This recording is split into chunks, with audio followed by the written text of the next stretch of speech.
Good morning, students. Today we will read the chapter number 6, Wildlife. So, take out your EVS books and open in front of you. Open chapter 6, Wildlife. Let's start the chapter.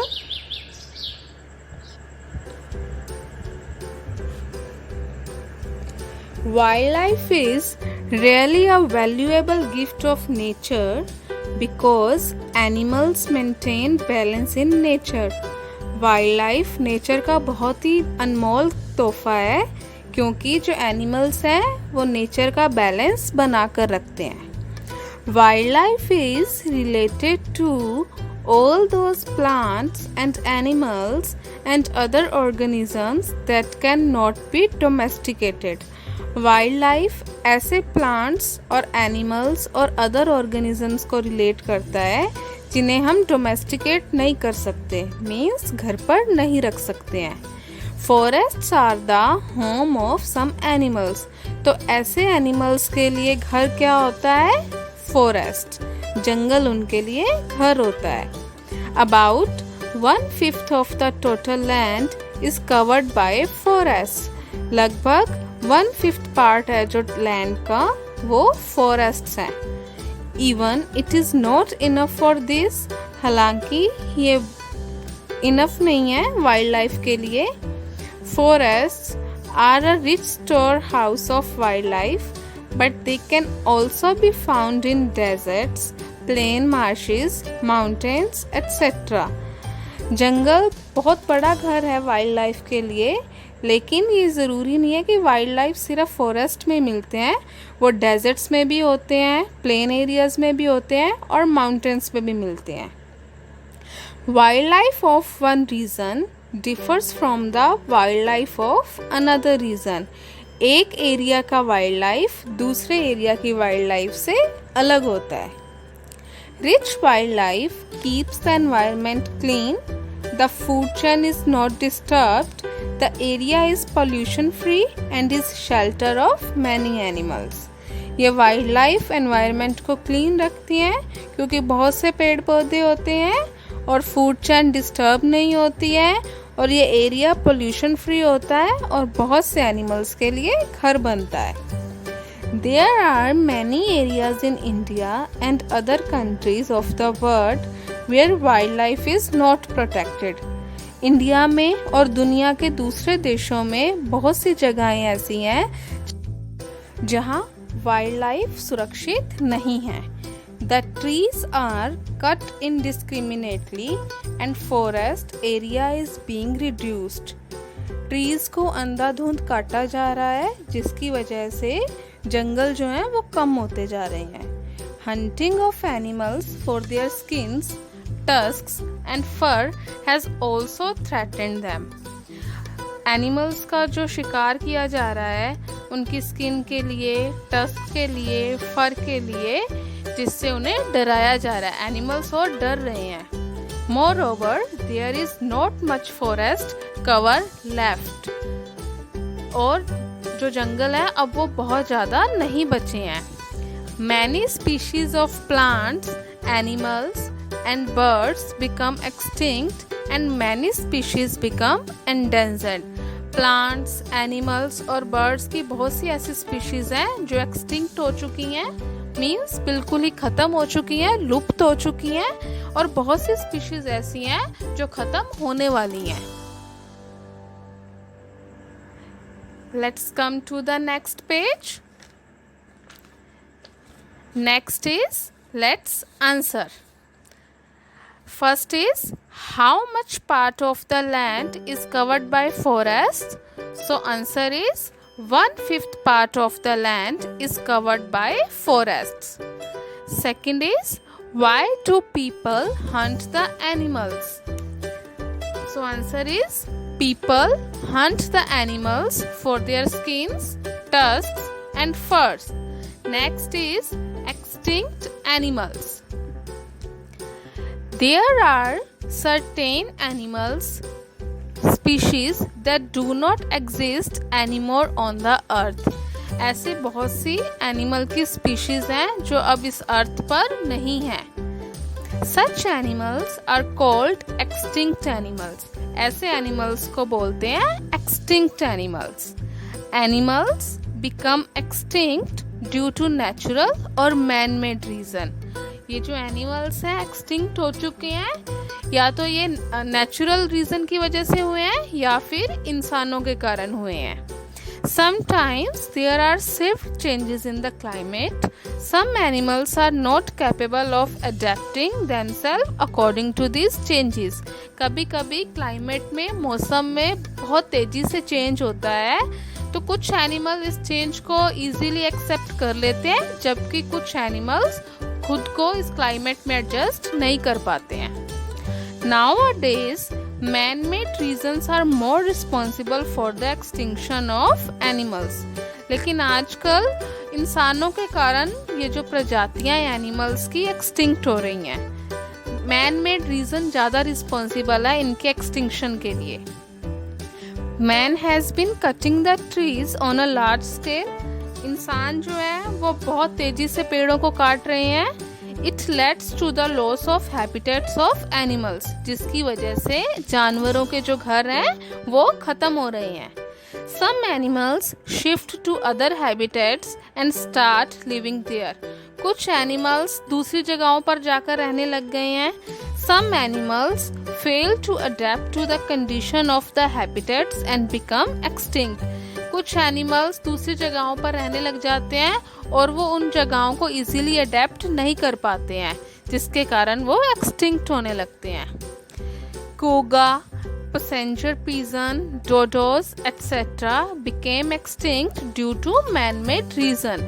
क्यूगा, passenger pigeon, dodos ये कुछ animals की ऐसी species हैं जो अब extinct हो चुकी हैं मैन-मेड रीजन की वजह से, इंसानों के कारण। आप लोग passenger pigeon, dodo and quagga की पिक्चर अपनी बुक में देख सकते हो। Now time to think. Dinosaur became extinct due to natural reasons. The largest dinosaurs were 24 metre long. They lived on the earth 65 million years ago. Dinosaurs जो थे वो natural reason की वजह से एक्सटिंक्ट हुए थे और जो सबसे बड़ा डायनासोर था वो 24 मीटर लॉन्ग था। ये जो डायनासोर्स थे ये अर्थ पर 65 मिलियन पहले थे, मीन्स 6.5 करोड़ ईयर्स पहले। आप लोग एक्सटिंक्ट एनिमल्स की पिक्चर्स अपनी स्क्रीन पर भी देख सकते हो। Next is endangered animals. Some animals are on the verge of extinction. कुछ एनिमल्स मरने की कगार पर है या खत्म होने की कगार पर है। They are called the endangered animals. ऐसे एनिमल्स को बोलते हैं endangered animals. The reasons for the endangerment of animals are the same as discussed earlier for the extinction of animals. In animals के एंडेंजरमेंट के कारण सेम है जो हमने अभी रीड किए हैं ना एक्सटिंक्शन के लिए। जो कारण हमने एनिमल्स के एक्सटिंक्शन के लिए रीड किए हैं वही सेम रीजंस इनके एंडेंजरमेंट के लिए हैं। Deforestation and pollution are the sum of the important reasons for the endangerment of animals. Deforestation means पेड़ों को काटना या जंगलों का खत्म होना, और pollution मेन रीजन है इनके एंडेंजरमेंट के लिए। California condor, Siberian tiger, salmon fish, sea otter etcetera are the most endangered animals today. California condor, cyber tiger, salmon fish और सी ओटर आज के टाइम में सबसे ज़्यादा एंडेंजर्ड एनिमल्स हैं। आप इनकी पिक्चर्स अपनी बुक में देख सकते हो।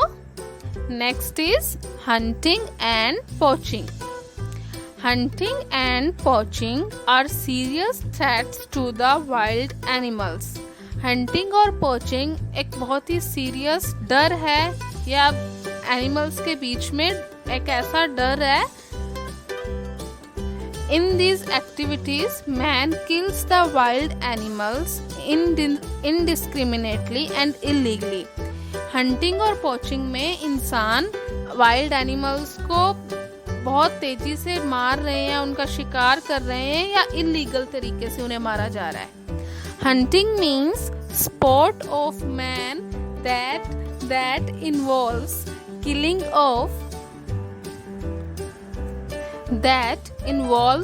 of wild animals. हंटिंग एक तरह का इंसानों के लिए खेल बन चुका है जिसमें वो वाइल्ड एनिमल्स को मारते हैं। Poaching means the killing of animals for economic benefits like the tusks of elephant, skin of animals, etc. Poaching का मतलब है वाइल्ड एनिमल्स को इकोनॉमिक बेनिफिट्स के लिए, मीन्स पैसा कमाने के लिए मारना, जैसे कि एलिफेंट को उसके दांतों के लिए मारना या दूसरे एनिमल्स को उनकी स्किन के लिए मारना, वो पोचिंग है।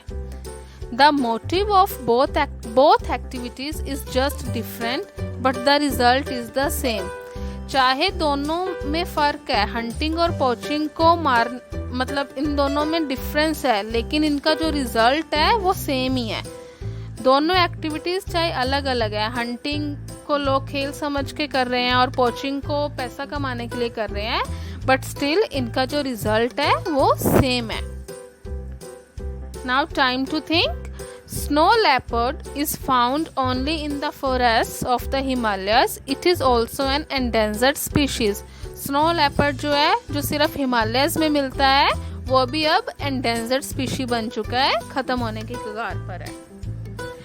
Both hunting and poaching are banned in most countries, including India. Hunting और poaching दोनों ही इंडिया में बैन है और दूसरी कंट्रीज में भी बैन है, मीन्स वाइल्ड एनिमल्स को मारना बैन है। Many national parks and wildlife sanctuaries have been established to protect the wildlife. बहुत से नेशनल पार्क और वाइल्ड लाइफ सेंचुरीज बनाई गई हैं ताकि इन एनिमल्स को या वाइल्ड लाइफ को प्रोटेक्ट किया जा सके। Next is national parks.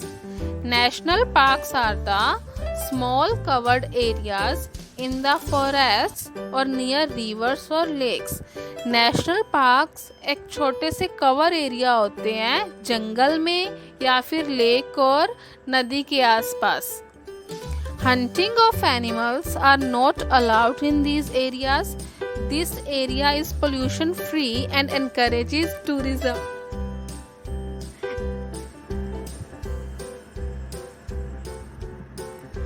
In areas में, नेशनल पार्क्स में एनिमल्स को मारना अलाउ नहीं है या एनिमल्स का शिकार करना अलाउ नहीं होता, और ये जो एरिया है वो पोल्यूशन फ्री होता है और टूरिज्म को भी एनकरेज करता है। Let's come to the next page. There are more than 80 national parks or zoological parks in India. Various species of animals are protected here. India में लगभग 80 नेशनल पार्क्स और जूलॉजिकल पार्क्स हैं और अलग अलग एनिमल्स की स्पीशीज को यहाँ पर प्रोटेक्ट किया जाता है। कौन कौन से नेशनल पार्क्स हैं? बांदीपुर नेशनल पार्क जो कर्नाटका में है, Nagarhole national park Coorg Karnataka में है, नवेगांव नेशनल पार्क भांड्रे महाराष्ट्र में है। बाकी के नेशनल पार्क्स के नेम आप अपनी बुक में रीड कर सकते हो। So next is each national park is specific for specific animals. They are meant for protection of different animals. हर नेशनल पार्क जो बना हुआ है वो एक स्पेशल एनिमल के लिए बना हुआ है। इनका जो मेन मोटिव है एक स्पेशल एनिमल की स्पीशी को प्रोटेक्ट करना है। For example, Kanha national park Madhya Pradesh provides protection to tigers and panthers.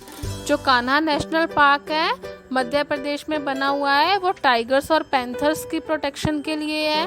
गिर national park Gujarat provides protection to lions and panthers. Gir national park lions और पैंथर्स को प्रोटेक्ट करता है। Jim Corbett national park Uttarakhand provides protection to rhinos and elephants.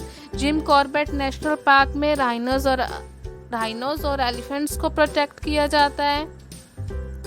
Dudhwa national park Uttar Pradesh में जो है provides protection to tigers and panthers. यहाँ पर tigers और पैंथर्स को प्रोटेक्ट किया जाता है।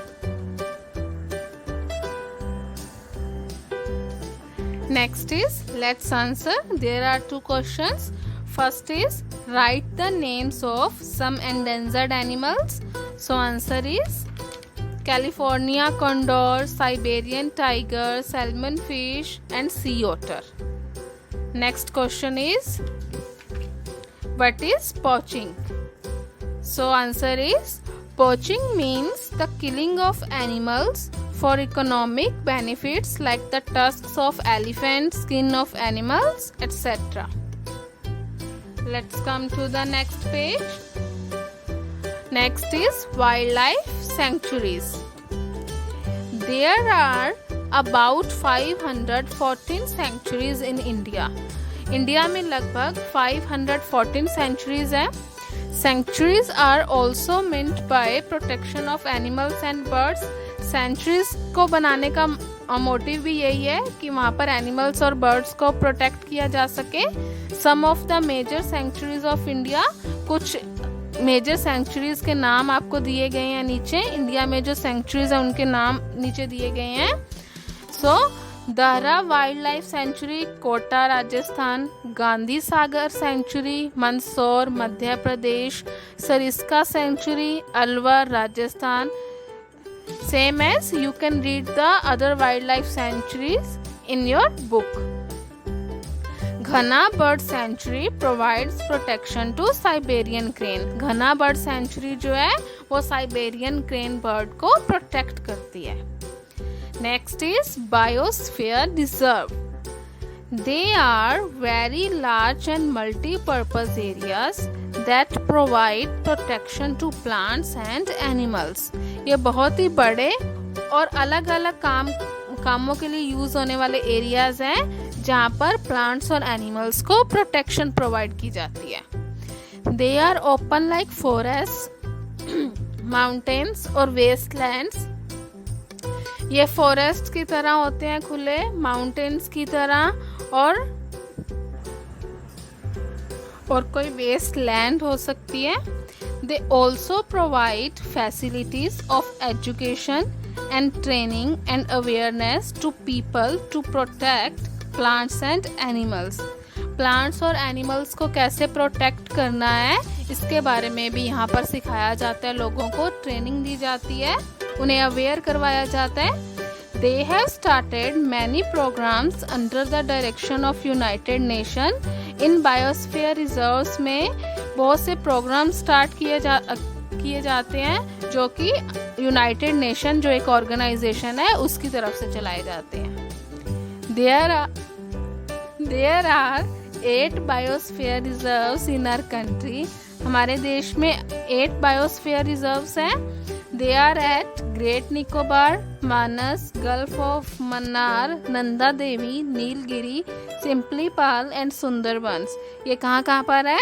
Great Nicobar, Manas, gulf of Mannar, Nanda Devi, Nilgiri, Simlipal और सुंदरबंस में. So dear students, our chapter ends here. Thank you.